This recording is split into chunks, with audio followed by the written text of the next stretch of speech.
क्या हाल है तुम्हारे बारात? कोई खबर मिली क्या तुर्गुत की? नहीं फराद, परेशान होने की जरूरत नहीं। मैं अपनी पूरी कोशिश कर रहा हूं। वो चाहे कहीं भी छुप जाए, लेकिन हम ढूंढ निकालेंगे। जो गोली उसने तुम पर चलाई, उससे उसका हिसाब मिलकर जरूर लेंगे हम। जो तुम्हारा दुश्मन है, वो मेरा भी दुश्मन है। शुक्रिया फराद, तुम बहादुर इंसान हो,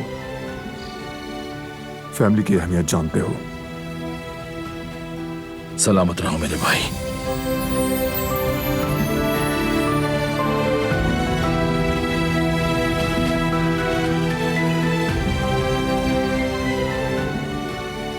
हसन, तुमने बहुत जहर उगला, लेकिन तुम फराद को अपने जैसा नहीं बना पाए। उसका दिल अब भी अपनों के लिए धड़कता है।